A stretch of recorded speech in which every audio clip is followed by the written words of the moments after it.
Ever since March started learning swordplay from Yenqing and Yunli, her voice has been absent on the Express. I wonder how well she's progressing. Where has she been these days?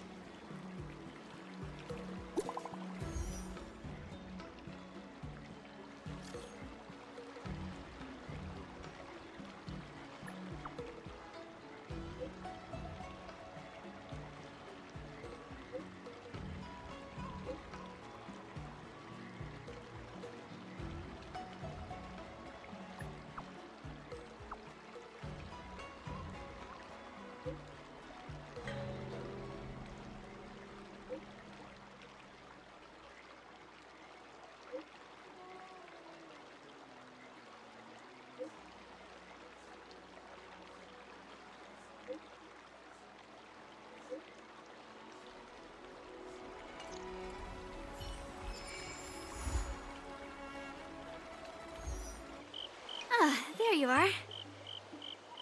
I was looking around before you got here. I already looked everywhere, but March 7th is nowhere to be found. Forget it. Let's just assume she successfully skipped class. Actually, she's been quite diligent in her swordplay practice and hasn't taken many breaks lately. I think she deserves a day off. Besides, I used to skip classes even more than her back when I was still learning. If I was in the mood, I could train for 3 days straight. But if I wasn't in the mood, none of my seniors could find me. So, I can understand where she's coming from. No need. I asked you to come, so I won't send you away empty-handed. Since you're here, let me treat you to some tasty food. I'm more interested in you today. Let's walk and talk.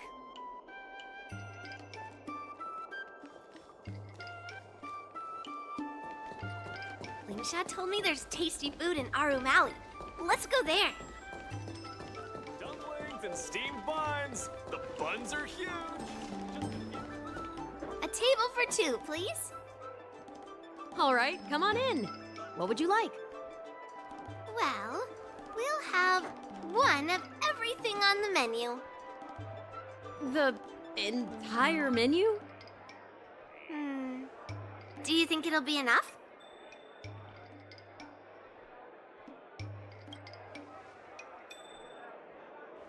Don't worry, I've got enough money with me. Well, then I'll start making a few dishes, and if you need more, just let me know. Thank you.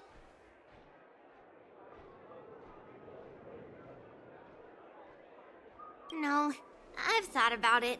She deserves a day off. Yeah, I mean, not too much, actually. Grandpa said to never be stingy when it comes to making friends. So, how big is your appetite? Oh. Then we can bring the leftovers to Grandpa. Well, to be more precise, I'm interested in your sword. Yenqing mentioned you before. He said that you're not to be underestimated, and that your weapon has a unique shape. So, I've always been curious about your sword. How the weight is distributed, what material it's made of, whether it contains any special ingenia, and what kind of sword techniques you use. Seriously? A bat? Yeah, now more than ever.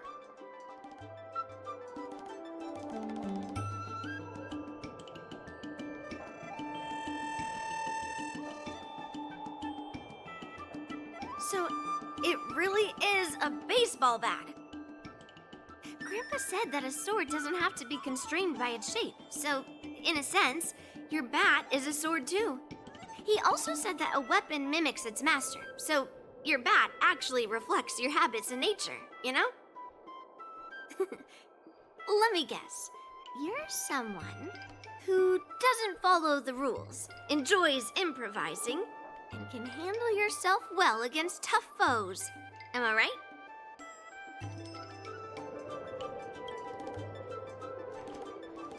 Amazing, right?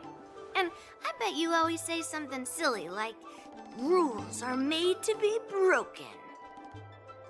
I've come across so many sword wielders who acted all righteous and moral, but were really just liars.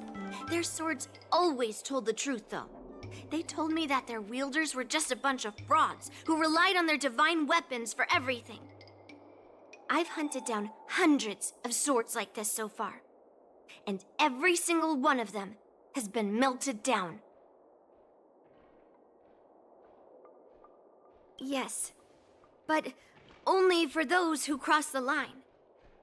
Melting their swords is my way of protecting those weapons. But just looking at a sword is not enough. Grandpa always says, words and expressions can be deceiving, but in a fight to the death, a sword's movements never lie. The war dance is just around the corner. You'll be participating, right? Miss Yunli, for talented sword masters like you, the war dance is a perfect opportunity to show off your skills and make a name for yourself. But for people like him, who have already made significant contributions to the Xianzhou, they maybe don't need to prove themselves on the war dance stage. It has been a while, Mr. Nameless. And you are? Thank you for your introduction, Mr. Nameless. I'm Shi Kuei, and I work in the Palace of Astrum as the secretary for the Helmmaster. I apologize for interrupting your conversation. I happened to hear you discussing the war dance. And since this person is an old acquaintance, I thought I'd come and say hello. Yes, with the war dance approaching, many guests from afar are pouring in. Mr. Pavo here is one of them. He's from the distant planet Kalevala. Mr. Pavo's planet recently joined the Pan-Cosmic Trade System. He brought his delegation here this time, not only for business, but also to return something that belongs to the Xianzhou. Miss Shikui, the word gift is perhaps more fitting than return. While it did once belong to the Xianzhou, we faced many tribulations to be able to deliver it here, so it should be considered a gift. I apologize for my poor choice of words. Mr. Pavo's delegation brought a legendary Xianzhou sword that had been lost for centuries. General Huayan plans to personally thank them at the Palace of Astrum and present the sword as a prize to the champion of the war dance. Mr. Pavo and I were actually on our way there. Since you two were talking so enthusiastically about the war dance, maybe you'd be interested in joining us at the Palace of Astrum?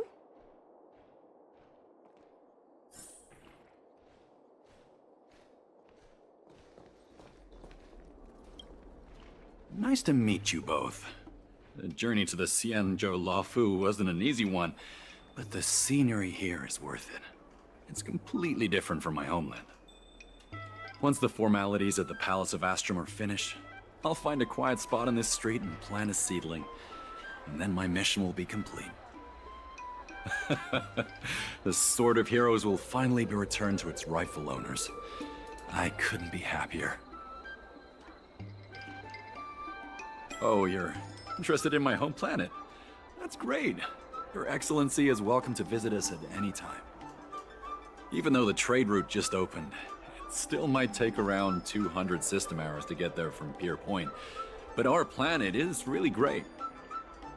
Yeah, sure, it's a bit cold and the food is a bit repetitive and our houses aren't as fancy as those on Pier Point, but that doesn't matter. We've discovered massive supernium deposits, and we're on the path to prosperity. Oh, you mean the Mieka Kivesa? It's an incredible sword. That weapon helped the legendary heroes of my homeland slay demons, and is highly revered. It also has the power to choose monarchs. All the ancient kings of Kalevala received a sign from the sword, showing they were worthy to rule the land. According to tradition, each monarch would plunge the sword into a stone, and only a hero recognized by the sword could pull it out and ascend to the throne next. Well, those are just legends from the past. No one today has witnessed it firsthand. Well, times have changed, and now that we have a council in place, the idea of a sword crowning a king has become a joke. Besides, it wasn't a native of Kalevala who last pulled out the sword and recognized its connection to the Xianzhou ship. It was a visitor from afar. While the sword holds great historical significance for Kalevala, it doesn't truly belong to our world. The old-timers on council had a heated debate about whether to return the sword. They eventually unanimously agreed to let the Mieka Kivesa return to where it truly belongs. That's the best possible outcome. Wonderful. It's an honor to have so many people witness the sword's homecoming. Let's head to the Palace of Astrum together. Hmm? I know, right? Thanks to March 7th skipping class, we get to join in on the fun. Grandpa always asks me to go look at swords with him, but he hasn't said anything about this one. It's really weird. But now that we're invited, let's go and check it out. Please allow me to offer a sincere compliment, my fair lady. Your beauty is as pure as a snow-white iris. Well, if it isn't my dear friend, glad to meet you again. Who is this weirdo? Who is this knight? I am Argenti, a member of the Knights of Beauty. I was invited as a part of the Kalevala delegation to escort the legendary Mieka Kivesa back to the Xianzhou. May I have the honor of knowing your name? My name is Yunli. What a beautiful name! I wonder if you have ever heard the holy name of the pure and flawless Goddess Adrilla. Oh, you're here, Yunli. Didn't expect you to be so well informed.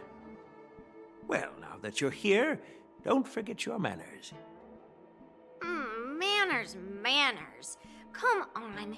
You won't find another granddaughter as polite and well-behaved as me. Well, just remember this is a very serious ceremony. Sorry for keeping you waiting, Mr. Pavo. Now, let the sword-gifting ceremony begin.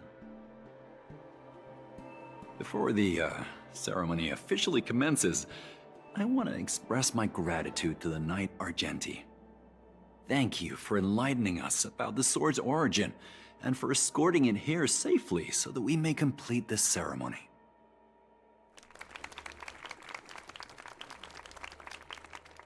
On behalf of the Kalevalan delegation, I, Pavel Kalistaya, am here to return the legendary Mieka Kivesa to the Xianzhou Alliance, its rightful homeland. I'm truly grateful for Kalevala's noble act of returning the sword, and for the Knight of Beauty's chivalry. Now, as we gather here on the Xianzhou Luofu, I officially welcome the sword back to its homeland. Mieka Kivesa. It's a fitting name for a sword with such a legendary past. I still remember the name engraved on this sword the day it was forged. Guyin. It was forged by Han Guang, a craftsman from the Zhu Ming's Pyrojaya Forge. Wait, Hangguang? Although its blade is worn and cracked, its essence remains as resilient as the Xianzhou Cloud Knights. All it needs is some repairs and polishing by the skilled craftsmen of the Artisanship Commission to regain its former glory. I've decided to entrust this sword, Guyin, to the Luofu Artisanship Commission for restoration. Furthermore, it will serve as the prize for the champion of the Luofu War Dance. This sword will be wielded against abominations to protect our homeland and live up to the mission of the Kalevalan delegation that returned it from so far away. Thank you, General. It is an honor for Kalevala. Now, esteemed knight and delegation members, please head to the Artisanship Commission, where... No! This sword was forged by Hongguang. Yunli! These esteemed guests have brought back your father's last work. Where are your manners? Oh, I didn't realize this sword was actually forged by your father. Returning it to its rightful owner is, Grandpa, give me that cursed sword right now! I'll melt away the remnants of that man's curse once and for all!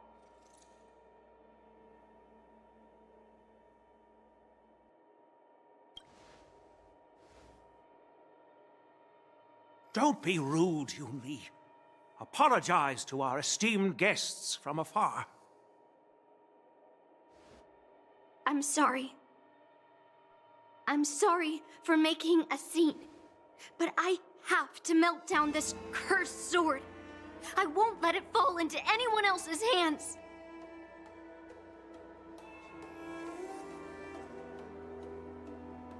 Yunli, please, go for now.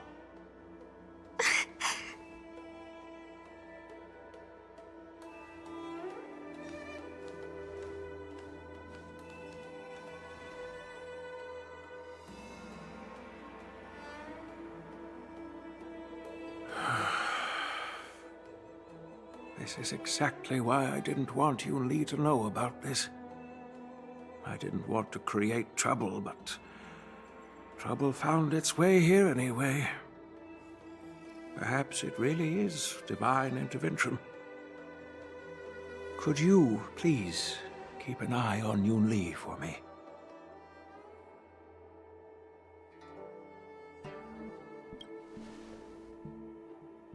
That is a tall order, but I'm counting on you.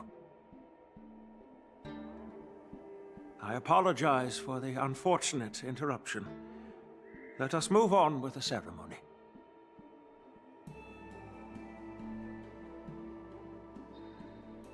Unless I'm mistaken, Yunli should be around here somewhere.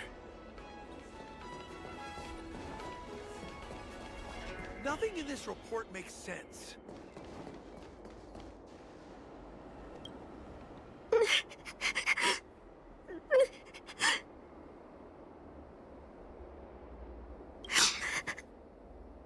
Stop watching me and say something. If you want, I can make you cry too. Did Grandpa send you to look for me? I bet he did. Really? Thank you. Just so you know, I'm here just waiting for the perfect moment to snatch that sword. And once I have it, I'll melt it down before anyone can react. Don't even think about stopping me. No one can stop me. Grandpa sent you here. Surely he doesn't want you to help me. Have you heard of cursed swords? That sword is one.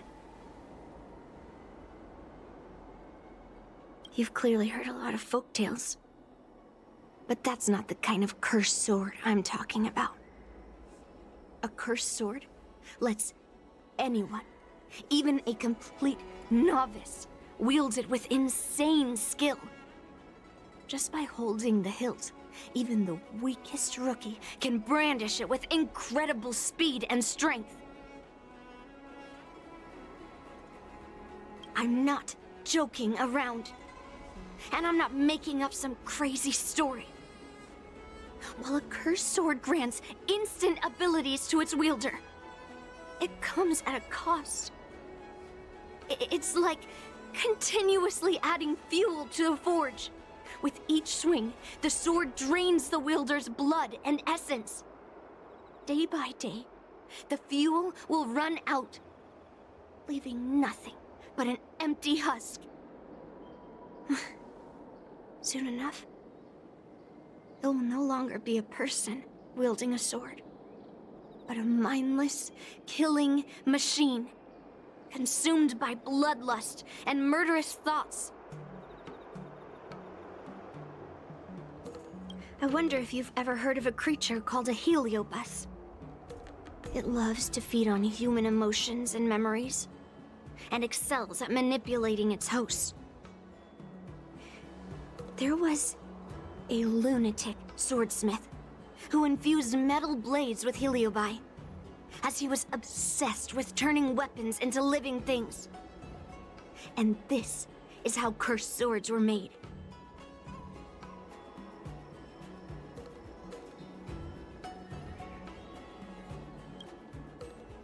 I know, I shouldn't have caused a scene at the sword gifting ceremony. But I've thought this through. If I don't make a fuss now, that cursed sword will cause a whole lot more trouble. So it's better if it's me causing the trouble. By the way, aren't they supposed to be taking the sword to the Artisanship Commission for repairs? Why haven't they come out yet? Any ideas? Looks like they're not going to show up here. I'll just head straight to the Artisanship Commission. It doesn't matter why Grandpa chose that sword. I won't let it fall into anyone else's hands. I'll track down every single sword he forged and melt them down one after another. Just like I've been doing all these years. I have to go now. Is she planning to sneak into the Artisanship Commission and steal that sword? Maybe I should keep an eye on her. The Artisanship Commission is so big. Where could she be? Just a while ago, a girl came up to me, all fierce and demanding directions. She said she's a member of the Artisanship Commission. Do you know her? No idea who she is. If she really works here, how can she not know her way around? Yeah, she wasn't big at all. But that weapon of hers was pretty intimidating. She was in a hurry, heading straight for the Artisanship Commission, and I didn't want to ask too many questions. She said something like, "I'm a member of the Artisanship Commission. Where do you keep your precious stuff?" I got scared and pointed her toward Master Gongshu's warehouse, where he stores his arumatons. Wait, why did you give her directions? What if she's planning to steal something? Where else? Like I said, she was headed straight for the warehouse, where all the valuable arumatons are. Yeah, that place is filled with Master Gongshu's precious arumatons.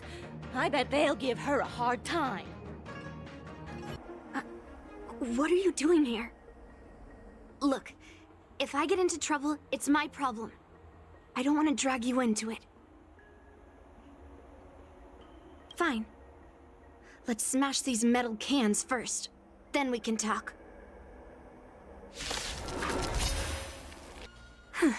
That was the last of them. Thank you for helping me out. This place is heavily guarded. But there's nothing but arumatons. Where is the arsenal? Seems like not even those craftsmen know where the arsenal is. At this rate, we won't find anything. And Grandpa might take me away before I can do anything. You're not really here to help me. You're here to stop me, right?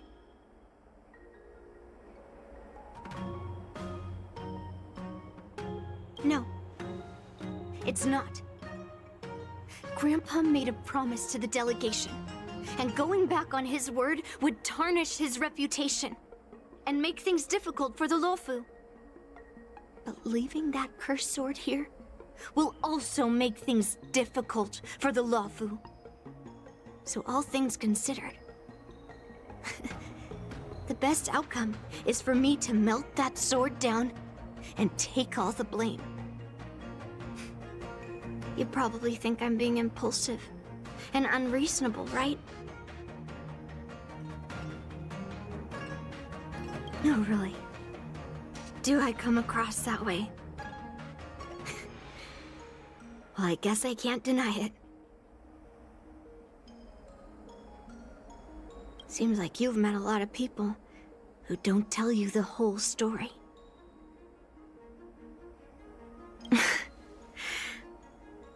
Look.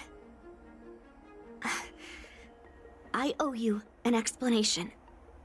But this isn't the best place to talk. We need to find somewhere else. Let me be clear, though. I'm still pretty riled up. This is just a temporary break. I already told you about Guyan. The sword that was returned during the ceremony. It's a cursed sword, with a heliobus inside. And Hongguang, the swordsmith who forged it, is my father. I rarely mention his name to anyone other than Grandpa. Maybe, like you said, I've been avoiding having to talk about him. But as long as my mission to hunt down cursed swords continues, it's impossible to avoid the topic forever. For some reason, I feel like I can open up to you. Honestly, I don't remember much about him. All I know is that the Pyrogyre Forge used to be a bustling place, with people from all over coming to get one of his swords. They called him the greatest master craftsman since Yingxing. I didn't catch all the details, but I do remember seeing him forge those amazing swords, while the visitors watched with smiles on their faces. I used to believe that craftsmen brought happiness to others. The swords crafted by the Pyrogyre Forge are famed across the stars. They possess exceptional sharpness and invincibility. With these legendary weapons, even ordinary people can become skilled warriors, capable of overcoming the most formidable opponents. But then, he became obsessed with becoming a famed swordsmith, and started crossing all sorts of lines. He forged cursed swords that should never exist. And all those people who desired those twisted swords started flooding into the palace. However, just like Grandpa said, those who excel with the sword will eventually suffer by it. The palace was overrun with visitors from afar. Some left empty-handed. Others got swords that didn't fulfill their desires. And some even resorted to stealing.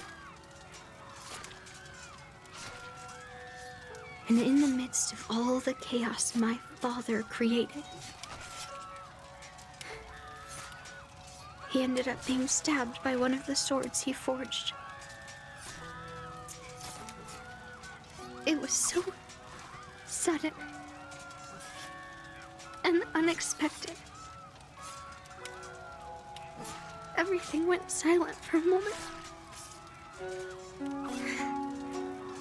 All I could hear was the sound of bones breaking and blood pouring out. I was frozen in place, unable to move. It was only when my mother pushed me away from the deadly swing of the cursed sword that I managed to escape. I don't remember much after that, except for the pounding of my heart and the sound of my own gasps of breath. I could hear the smiths in the Pyrogyre Forge shouting, "Run away, Yunli." and the screams of agony.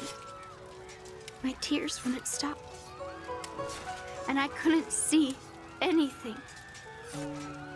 I kept gasping for air until I collapsed in a pool of blood.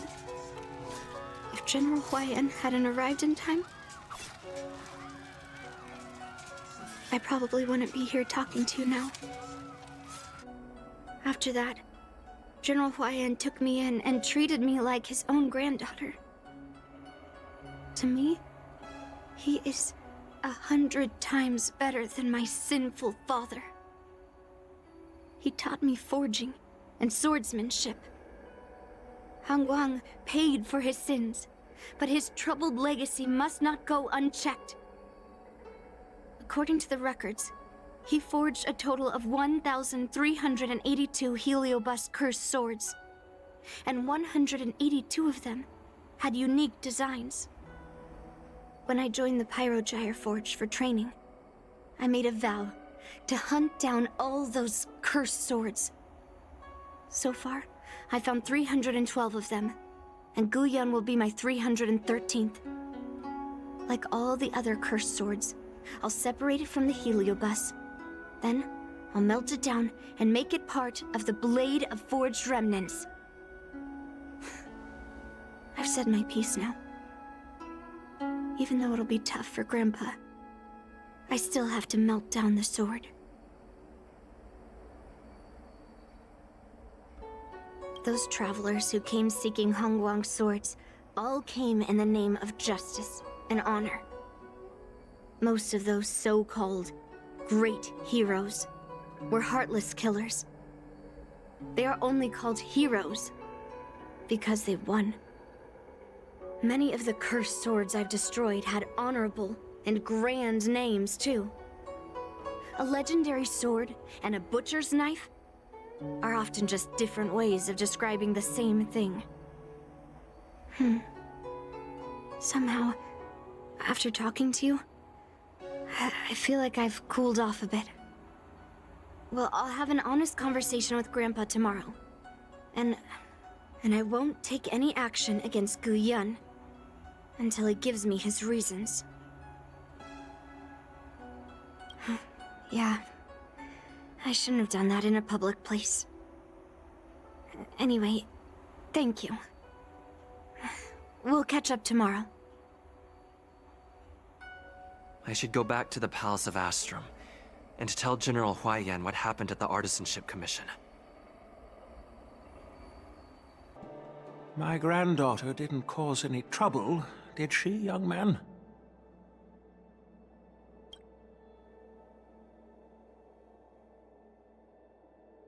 Sorry for all this trouble. Yunli told you quite a bit. Now it's time for this old man to tell my side of the story. Hangguang was my beloved disciple. A rare genius not seen in the Pyrogyre Forge since Yingxing. However, talent can sometimes be a curse. He had an unusual fervor for forging, and he dreamed of forging a sword with self-awareness that surpassed that of humans. He believed it would make warriors invincible without any training. According to him, while weapons of mass destruction like Zhu-Ming flames and alchemical arrows can destroy many enemies, true victory lies with soldiers who fearlessly fight, ready to lay their lives on the line. Usually, Xianzhou swordsmiths infuse a basic level of awareness into their swords to make them easier to wield. But even then, soldiers need to experience countless battles to overcome fear and sharpen their instincts. So,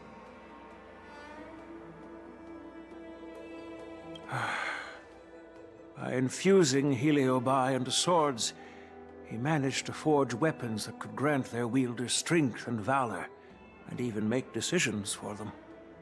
However, weapons are different from regular tools. They are meant to kill, plain and simple.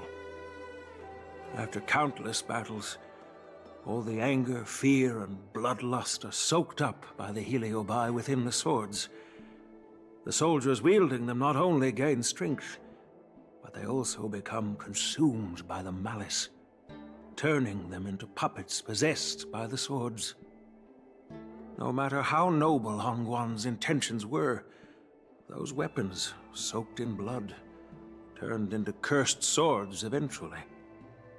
Later, Outworlders got wind of what he was doing and encouraged him to keep forging cursed swords. They came up with all sorts of reasons, from taking back their kingdoms to slaying demons. And you know what happened next. That massacre took her parents' lives, and the lives of many craftsmen in the Pyrogyre Forge. Yunli managed to survive, but she couldn't escape the horrors of that day. Yes, I don't want her to spend her whole life trapped under her father's shadow. She doesn't deserve to carry the weight of his mistakes. Despite her vow to hunt down and wipe out all cursed swords, fulfilling that vow requires immense effort. Traversing the starry seas in search of the swords is like finding a needle in a haystack. And to reclaim those swords, she has to duel the bloodthirsty wielders, teetering on the edge of life and death. She has taken back over 300 cursed swords, and has suffered the same number of fatal wounds. I took her in to give her a chance at a normal childhood, not to send her on a sword-hunting journey. Even if she manages to melt down all the cursed swords one day, what will she do with her life after? Hu Yin is indeed one of the cursed swords forged by Hongguang. Very few swordsmiths could use Heliobai as forging material, and Hongguang was one of them. His attempt came at a terrible cost. I thought this sword could be an opportunity. I wanted to tell her that her father wasn't all evil, that even the man she resents so much managed to forge a true sword of heroes. I also wanted to find a chance to tell her about the history and origin of this sword, but not during the ceremony. As you saw, it wasn't a good time. I've instructed the Artisanship Commission to keep the sword safe in the arsenal. If you have any doubts, feel free to ask the people involved.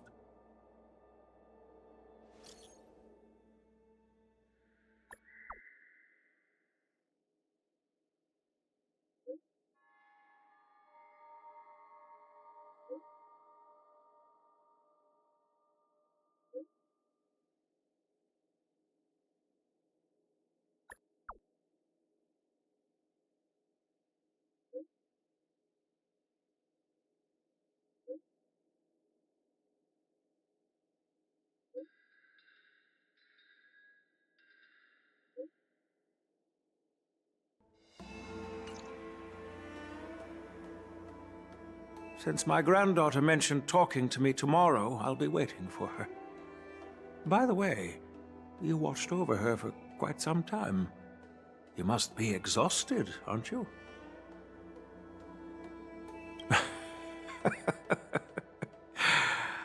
I'll be counting on you then. Time to go back and find that class-skipping March 7th.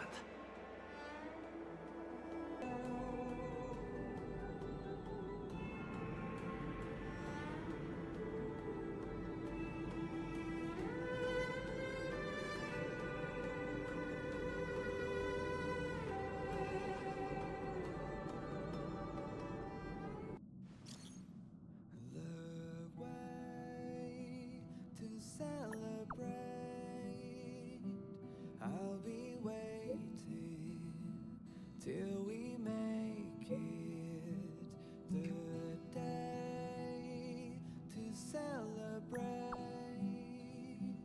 I'll be waiting till we make it. Oh,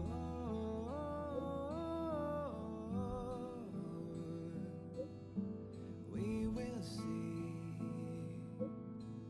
Come with me. All right. Everyone is here. It's time for questioning. Yunli, I'm sure you understand why the official called you here, right? Yeah? But I didn't steal the sword. Now is not the time to use your reputation like that. If we don't recover the sword, we will be breaking our promise to the Lawfu and betraying the delegation. We're counting on you to find the truth, Official Dahao. Yes. It's my duty to thoroughly investigate the case. Even though Yunli is firm in her words, we can't just rely on her testimony.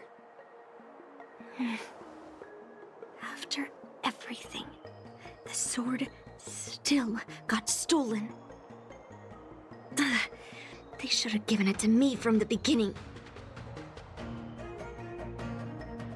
In this case of Gu Yun's theft, everyone involved seems suspicious to some extent. Miss Yunli is the main suspect. First, during the sword-gifting ceremony, Yunli openly expressed her intention to steal the sword. She even mentioned it multiple times. After the ceremony, she broke into the Artisanship Commission and destroyed Arumatons in an attempt to get the sword. Am I right? That's true. The Realm Keeping Commission inspected the arsenal where Gu Yun was stored, and there were no signs of forced entry through the doors or windows. The only possible entrance or exit was a small window gap, just a few inches wide. If March 7th were here, she'd probably jinx it and accidentally reveal who the thief was. The box containing Gu Yun was opened and the sword went missing, but none of the other swords in the room were touched. Which means... Well, I do know about the box and the cursed sword. Exactly. The suspect had a clear motive and took only Gu Yun. So, besides the ceremony participants, only the delegation members had access to the sword.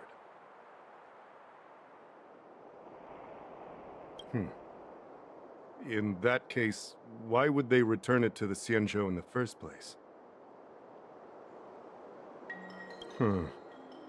That makes sense.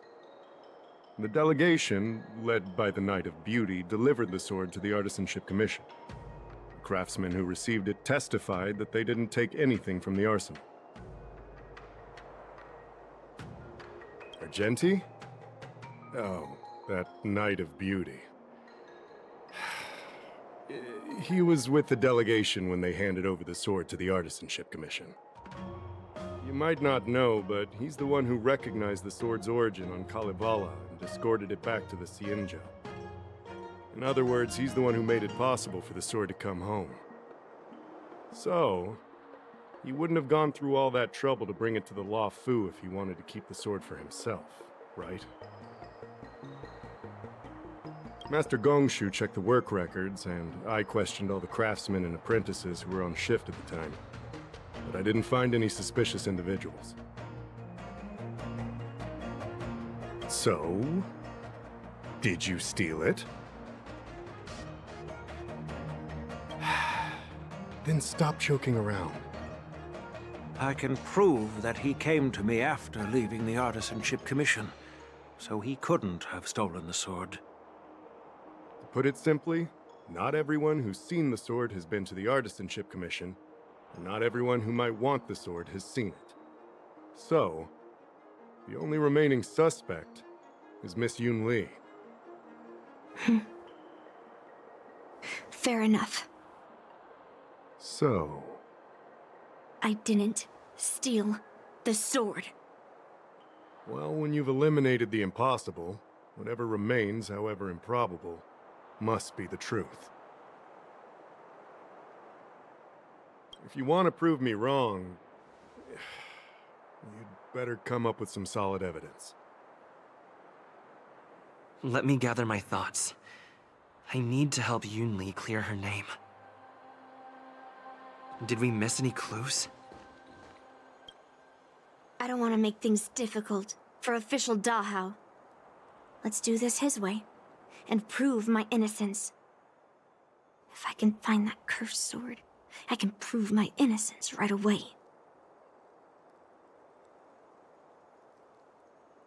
Well, don't blame me if I find it first. And melt it down.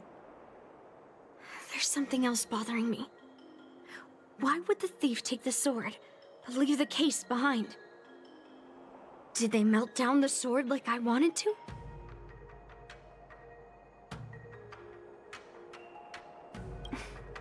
Yeah. Maybe. But if the case was too much trouble, wouldn't it be too conspicuous to carry around the sword like that? In plain sight? Who could have thought that the Mieka Kivesa would be stolen? And that the prime suspect is General Huayan's granddaughter? Regardless, we've accomplished our mission, and now it's the Xianzhou's problem. By the way, why did that girl call it a cursed sword? It's quite upsetting. That's enough, young man. Now, let me get something straight. On Kalevala, this sword has always been highly revered. The first master of the Mieka Kivesa slew countless demons and then passed it down to a line of wise monarchs. The monarchs would heed the guidance of the hero spirits within the sword and gain insight into defeating their enemies. What is, Helio? What? Never mind. The point is that the Mieka Kivesa did help the ancestors of Kalevala build a strong foundation. It's definitely not a cursed sword. Yunli says she didn't steal the sword, and I am willing to believe her. But I know well that Yunli can be impulsive, so if she did steal the sword on a whim, I won't show her any favors. You were with Yunli yesterday, young man, so you have the chance to prove her innocence. Is there anything you need to ask me? No, she was still mad at me, so she didn't come by. If she had come with you, she wouldn't be a suspect right now. After the ceremony, Argenti carried the sword case, and together with the delegation, they were escorted by the Cloud Knights to the Artisanship Commission. The artisan there confirmed that the sword was safely stored. I'm counting on you, then. Yes, I received your message yesterday and went to the arsenal to check on it. But when I went back this morning, all that was left was the case. I don't know anything else, so asking more questions won't help, I'm afraid. However, as the Master Artisan of the Artisanship Commission, I've got to clarify something. Even though the sword was stolen, this commission is still highly secure. Wait, no. I just remembered. My precious arumatons were smashed!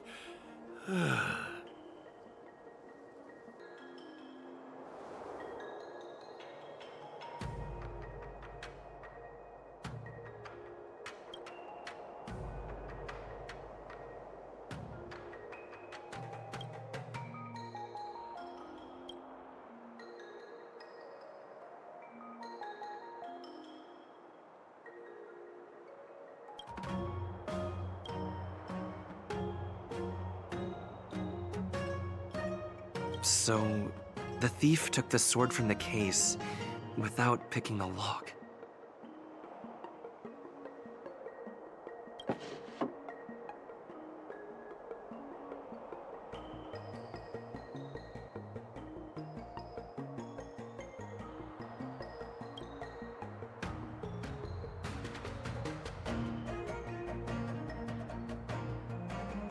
Why is this flower petal inside the case? If you've found any clues, feel free to tell everyone. Thank you. But I'm not sure if I can convince Mr. Da how. 100% sure. Fine. Let me go through my reasoning again, and you can interrupt if anything feels off. Throughout the entire incident, there was only one suspect who broke into the Artisanship Commission, and that was Miss Yunli. Miss Yunli caused a ruckus at the Artisanship Commission trying to take away Guyun, but you stopped her in her tracks. After bidding farewell to you, Yunli pretended to leave, but snuck into the arsenal alone and stole Guyun. We haven't found any other suspects or evidence.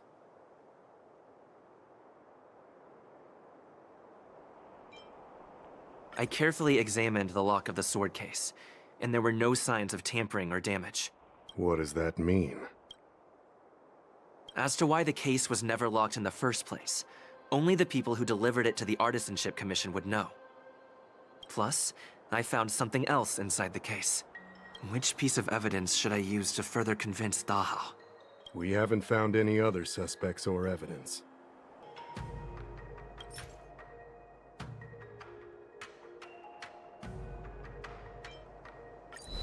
I found this in the crevice at the bottom of the case.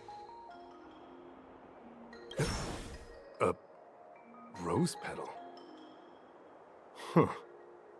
I must have missed it during the search. Why was there a petal inside the case?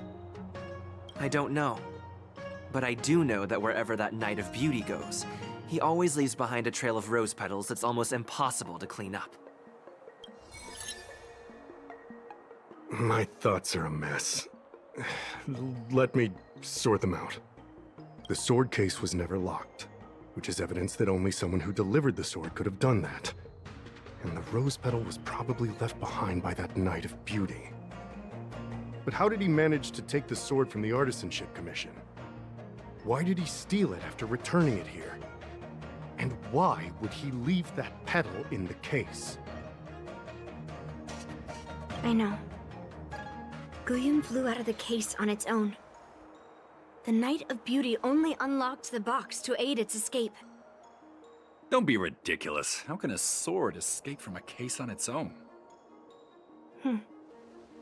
You've never seen a flying sword before? I've only heard about the Mieka Kifesa being able to fly in legends. But even if it could fly, why would the Knight of Beauty do this? Like I said, the sword contains a heliobus.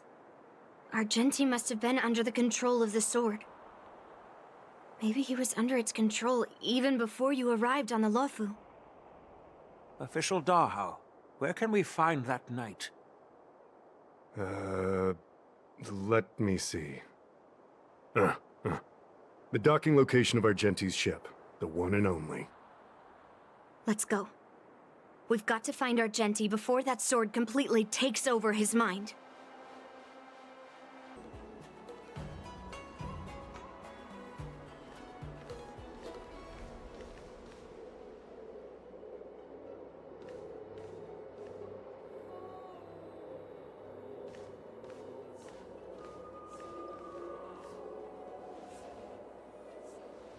I've been waiting for you here for quite a while.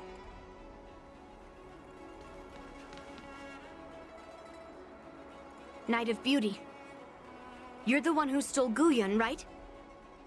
Hand it over. You have no idea how dangerous that cursed sword is. Dangerous? In my humble opinion, the real danger is always the hand wielding the weapon. Please allow me to correct your statement. I never attempted to steal this weapon. As a Drilla's knight, I've sworn to live in poverty and possess only what is necessary. What? What do you mean? I agreed to assist Master Guyun in its escape from the Xianzhou. As the person who pulled it from the stone monument, captivated by its beauty, I must not let it down. I couldn't stay in the arsenal to convince the craftsman, nor did I want to take the sword like a thief. That's why I left behind a small piece of evidence that pointed to my identity in the hope of an open and honest conversation with you. Whatever your reasons are, you're planning to take the cursed sword away from the Xianzhou. Hand it over to me! Back then, It was the beauty of Master Guyun that impressed me, so I willingly embarked on the journey to return the sword. But unfortunately, Master Guyun's homeland is no longer the ideal place for it to return to. As a Knight of Beauty, I must not abandon it halfway. Oh no. He's completely captivated by the power of that cursed sword. The solution is right in your hand. Captivated? No! I am touched by Master Guyun's flawless beauty.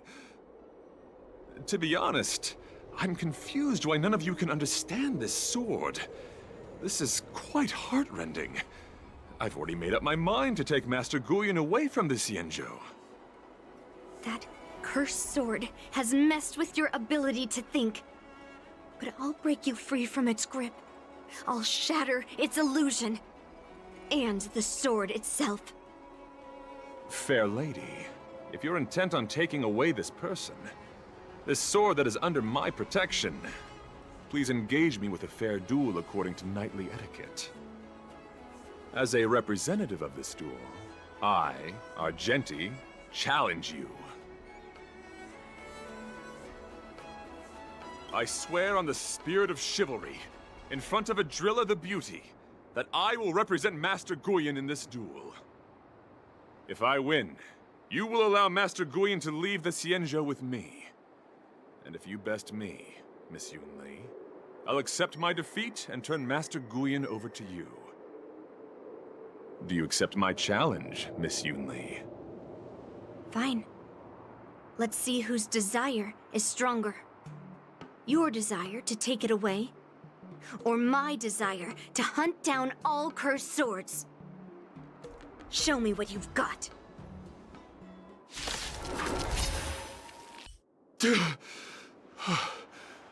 I've lost. According to the rules of a knight's duel, I should keep my promise and hand over the sword to you.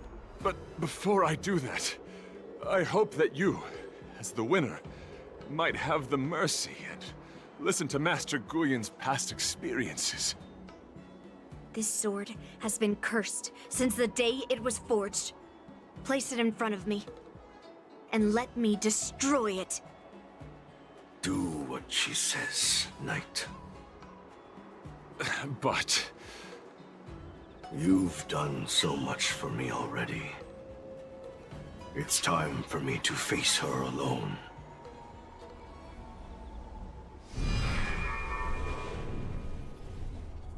I'm weary of fighting. I just want to share my past with you. To explain why I wanted to escape. After that, I'll leave my destiny in your hands. Are you afraid to witness my past, little girl? Afraid? Well, you do have a different aura from other cursed swords. But you're just trying to use my curiosity to lure me in. Well, you know best that a single touch won't snatch away anyone's sanity.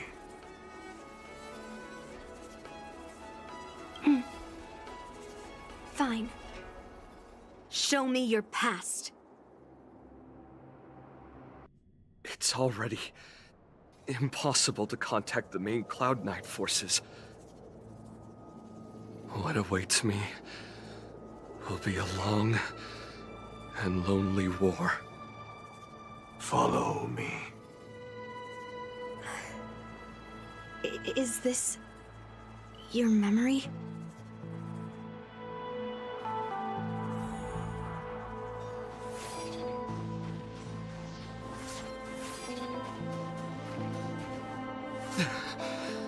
It's so cold here. I didn't feel it when I was in the thick of battle, but now it's freezing me to the bone.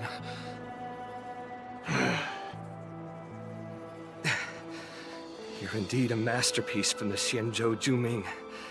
If you hadn't taken control of my body, I probably would have been decapitated in that fight. Quiet, and stay alert. Boris and Wolf Troopers never give up the hunt. Hey, just relax a bit. It's been over 300 days since we were both stranded on this planet. The transmitter never rings, so I guess we can't count on that anymore. The people on this planet still use beasts to pull their carts. Obviously, there's no way they can help us fix the star skiff. Looks like we're stranded on this forsaken planet for the rest of our lives. The rest of a Xianzhou native's life could be terribly long. Are you feeling any desperation? All by yourself in this hostile world? Yeah, a bit. Perhaps. When things get too rough for you to handle, just leave everything to me. No need to carry the weight of the world on your shoulders. Yeah, sure. If I really can't handle things anymore, I'll leave my body to you. But now is not that time. Do you really think you can oppose an entire Borisan army with your limited skills? What are you holding out for? It's true that I'm stranded here, but it seems like that Borisan pack is in the same boat. By the way, Guyan, do you know what a seed is? A seed may seem insignificant, but with careful cultivation and time, it can grow into a huge, unwavering tree. You said that the rest of a Xianzhou native's life could be terribly long. You're right. That's why I intend to plant a seed named Resistance here, and nurture it for the rest of my life. I want to show the people of this land how to defend themselves against those monsters. I can already see the seed in the eyes of those people. You really think you can do it? Why not just give me control, and we can revel in the bloodbath together? What was the memory I just saw? It was a memory of me and a Cloud Knight, stranded on an unfamiliar planet. We crash-landed on a planet occupied by Borisan. Just the two of us. I can feel that it was a lonely war.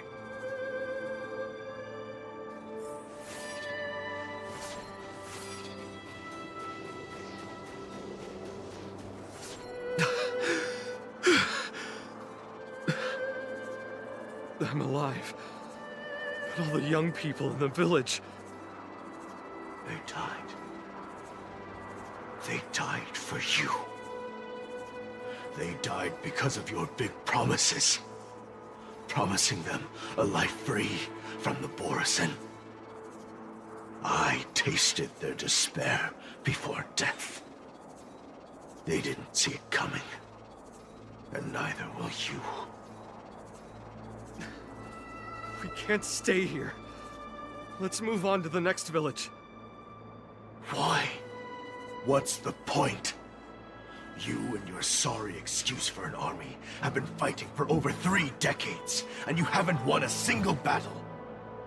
What you're sowing is not resistance, but despair. This world is hopeless. It's completely infested with packs of Borisan. You've seen their numbers, and you know their methods. And those commoners you've put your hopes in, they just kneel down and worship the monsters devouring their children and families, calling them their Beastmasters. You beheaded one of the Beastmasters for their sake, but they turned on you because they were scared of the Borisan taking revenge. You remember all that, right? I do. I remember my first death. The Borisan cut off my head.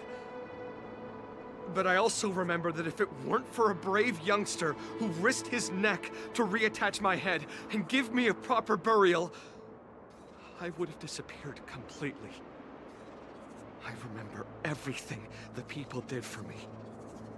They left food at the entrance of my cave, fixed my fur coat, and some even joined my resistance. The rest of the Xianzhou native's life is still terribly long, and there will be new youngsters who will stand beside me in battle. Time is on our side.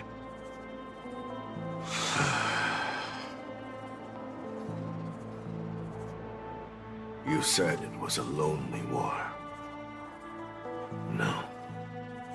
It wasn't a war filled with loneliness, but with despair. So much despair that I don't want to ever taste it again.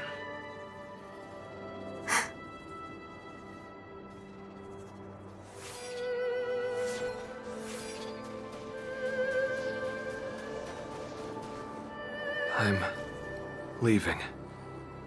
Where are you going, Your Highness? I'm returning to my homeland. A distant place beyond the sky. I'm not coming back. But what should we do with you gone? What if those wolf demons show up again? They won't, my child. You've wiped out the last of them. But before I go, I need you to do one thing for me. Even though the wolf demons are gone, new monsters will appear in this world. Soon, a demon will appear, donning golden branches and knowing only bloodshed. However, fear not, my children. I'm entrusting you with this sword that's been with me in countless battles. Use the skills I've taught you over the years, and you'll surely defeat that last demon. But that's not all. I need you to construct a stone monument for me. It must be large and sturdy enough to seal the remains of that demon forever. This is a debt you owe me, and you must fulfill it. Do you understand? You lied to them. And you lied to me, too. Oh?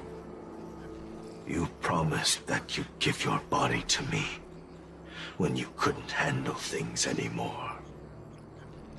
Well, this Xianzhou native's life has finally come to an end, my old friend. How about one last chance for revenge? Come and bid me farewell for the final time. He had long since come to some understanding. I could sense a mix of intricate emotions flowing out. It wasn't bloodlust, or anger, or fear. What he had left for you was hope. They've learned how to fight monsters. But there's still one last monster lingering in the world. Kill it, my old friend. He left me there without ever looking back.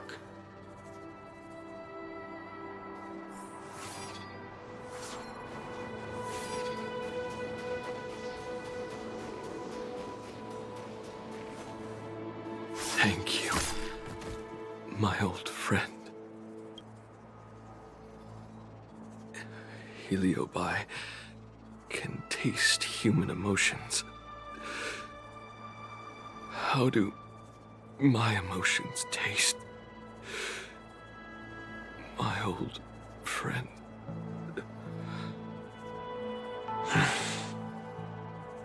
A hint of bitter compassion and a touch of scalding courage. Your heart's deepest desire is to end war once and for all. Now, the war is finally over. Can you hear? Even though you can't hear me anymore, my old friend, I'll do everything I can to bring an end to all conflicts in this world. So, this is the past of the Kalevalan people's Sword of Heroes? You helped the people of that world bring an end to war? No, I did not. I am a weapon, and I only became the cause of more conflicts. Countless monarchs of Kalevala saw me as a symbol of kingship endowed by nature, and they waged wars in order to possess me. I grew tired of their wicked intentions. I didn't want to kill for anyone anymore. So I returned to the stone monument where my master was buried. And since then, no one was able to remove me from it. But you allowed Argenti to take you away? Because even after all this time, I still wanted my master to come home.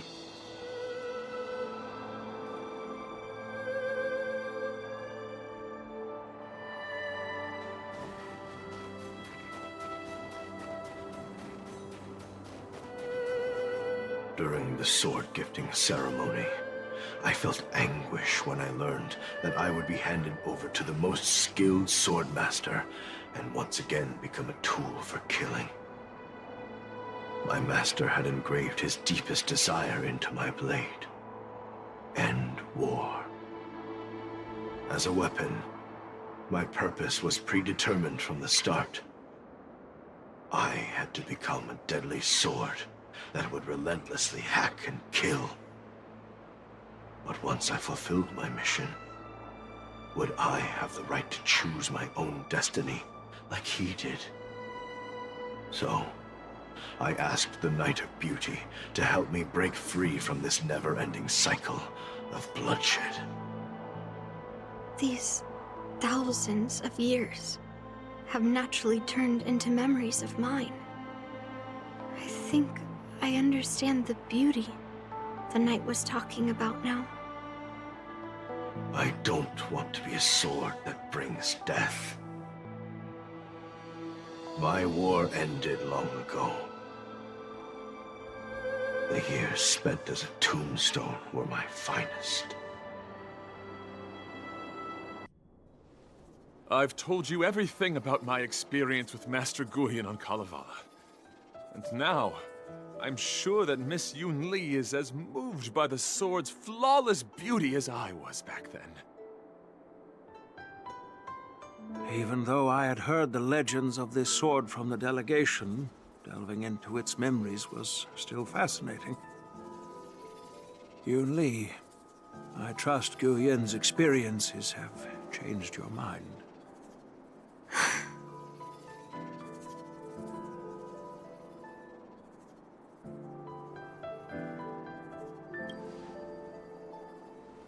It wasn't until I held Guyan in my hands that I could sense its thoughts and unspoken words.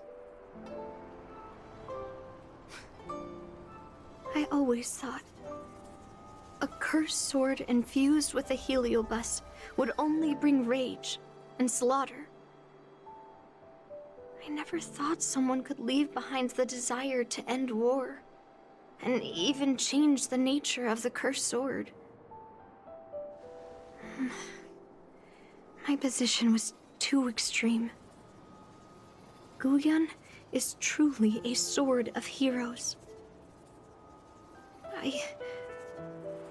I apologize to all of you for my behavior. I'm sorry.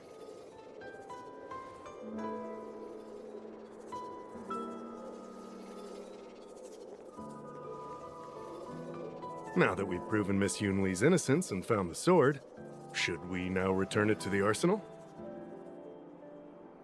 No. I'm still going to melt down this sword.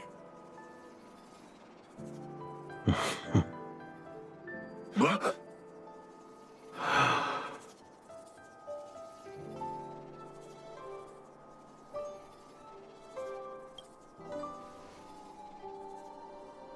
I've heard your true desires, Guyan. I can sense that you're tired of being a sword. constantly serving new masters and fighting battles you no longer want to be part of. Right? But being the sword is my destiny. I'm doomed to serve some master and fight battles endlessly. Can the wind choose to stop blowing? Can a cloud choose to stop drifting? No. It's the same for me. A creation with a predetermined destiny. That's not true, Guyan.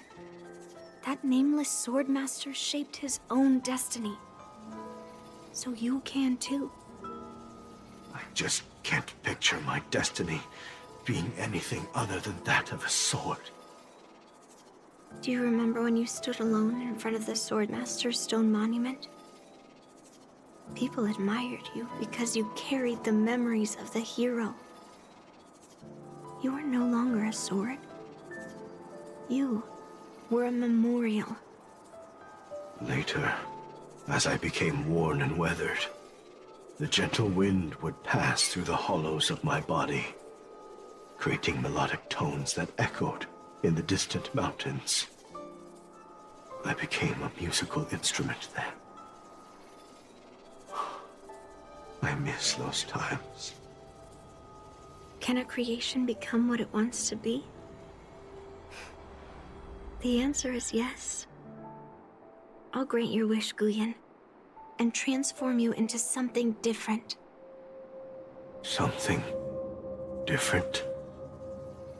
But this is the price for the war dance. If the Kalevalan delegation finds out... Please, say something, General Huayan. Well, my granddaughter has always been stubborn. Are you really sure about this, Yunli? What do you all think?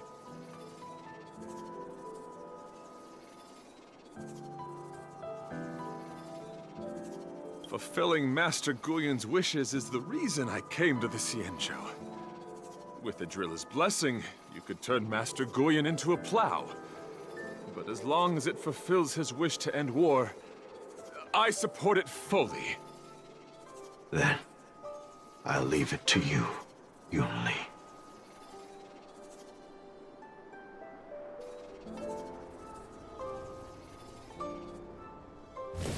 It's been an honor getting to know you like this.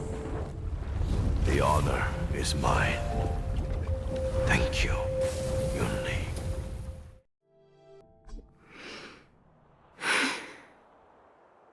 Why the long face, my child? Are you feeling regret, perhaps? You were completely determined when melting down the sword, so why the sudden change of heart? Grandpa, I melted down the prize for the war dance. How are you going to explain this to the lawful? Oh? Am I hearing right? This little girl is worried about her grandpa. Didn't see that coming. If only I'd talked to you from the beginning, Grandpa.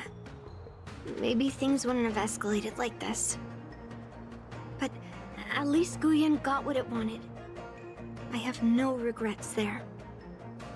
When it comes to swords, you and your father are cut from the same cloth. So, are you planning to continue melting down the rest of Hongguang's swords? Yeah.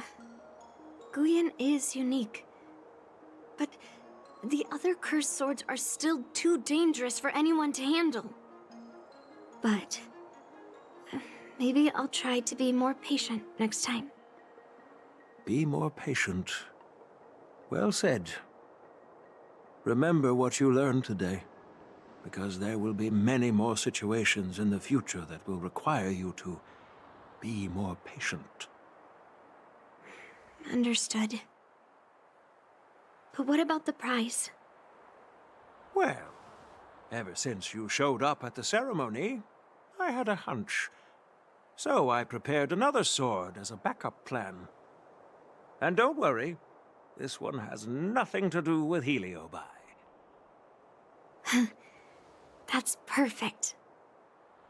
By the way, the ambassador from Kalevala and that knight went to Arum Alley. They're looking for a spot to honor the hero. Why don't we go take a look together?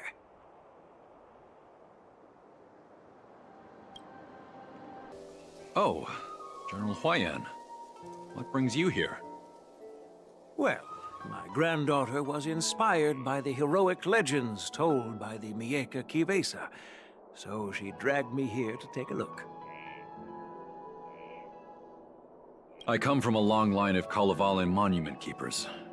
For generations, my family has guarded the stone monument left behind by the nameless hero. Over the centuries, a golden tree sprouted from under the monument, and its branches have never withered. We Kalevalans see it as proof of the hero's existence. Before leaving Kalevala, I took a branch from that golden tree, hoping to plant it here to represent the hero returning to his homeland. That sounds good. We Xianzhou people don't make coffins or set up memorials, so I'm sure he would be happy to rest here where life is bustling. The hero had asked our ancestors to carve something into the monument, so I made a copy of it too. While the inscription is pretty worn with age, perhaps you can still make out some of it. I have drifted far from my homeland and am on the brink of death. Yet, I take solace in having honorably fulfilled my duties. Should you feel compassion for me, kind traveler, please take a handful of soil hence and bring it back to the Lawfu. Mr. Pavo, I wonder if that hero ever left a name in your history. I apologize, but the hero's epic battles happened long ago, and he did not leave any name for us to call him. But in our mythology, he came from the heavens, and so we call him the Cloud Knight. Welcome home, Cloud Knight. Now, you can also rest here, Guyan.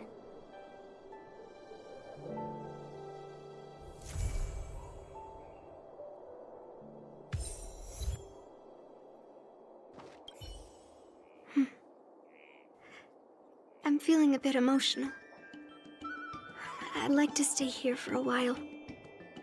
Thank you for your guidance. I'm truly grateful. By any chance, would you be interested in taking sword lessons with me? Like March?